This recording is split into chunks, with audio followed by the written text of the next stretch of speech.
J'ai connu Christophe, comme on est de la même commune, on s'est connus par les écoles. Et c'est ce jour-là qu'il m'a demandé si je voulais bien être fournisseur de cochons sur paille.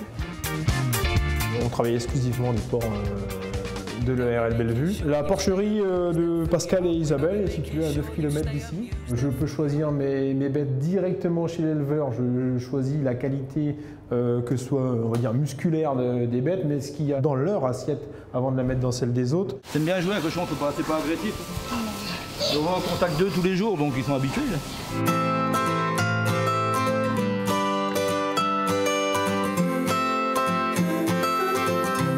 Christophe m'a passé une commande de 15 cochons. Avec Isabelle, on va marquer les cochons qui nous pensent susceptibles d'être bons. On va les emmener à la bascule, on va les peser. On va les trier.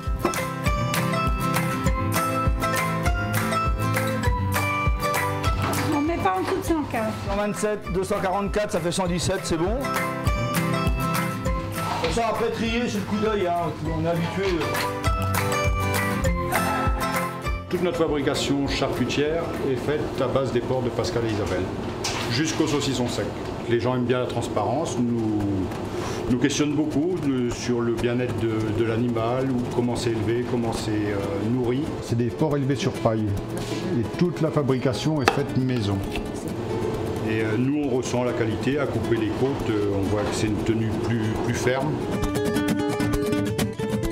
Garantie sans OGM. Enrichi en graines de lin pour les oméga 3. Un cochon prend moins d'antibiotiques que nous les humains. Ma boîte à pharmacie est plus petite que celle que j'ai à la maison avec 3 enfants. Pour 2500 porcs que j'ai là. Notre prix est fixé, on va dire, à l'avance. L'éleveur sait combien est-ce qu'il va vendre son porc, donc combien il va lui rester à la fin. Et comment moi, je sais aussi combien je vais le vendre. Et ce qui nous permet de pratiquer des prix qui sont quand même très très corrects par rapport à ce qu'on met dans nos étals.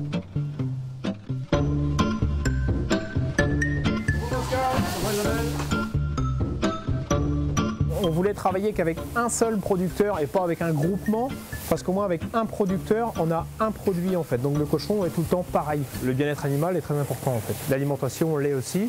Donc c'est pour ça que j'avais besoin d'une personne de confiance donc, que je connaisse avant. Ils ont un espace supérieur et ils ont surtout un support qui est la paille. Là, ils sont vraiment bien musclés, du jambon, de l'épaule. Quand on est content, comme ils sont là, ils sont à jouer et tout, bah, ils poussent bien. C'est un partenariat, oui, on est des amis aujourd'hui, oui, parce qu'on travaille main dans la main toute l'année. Il y a une vraie question de confiance, parce que quand ils m'ont demandé ça, moi j'avais pas besoin de ce bâtiment-là, je pouvais élever tous mes porcs en conventionnel et les vendre à la coopérative. Parce qu'on était parti sur un volume de 5 cochons semaine. En novembre 2014, je produis 100 porcs par mois. Je m'aperçois que 2 ans après, j'ai quand même doublé, donc les résultats sont là. Hein.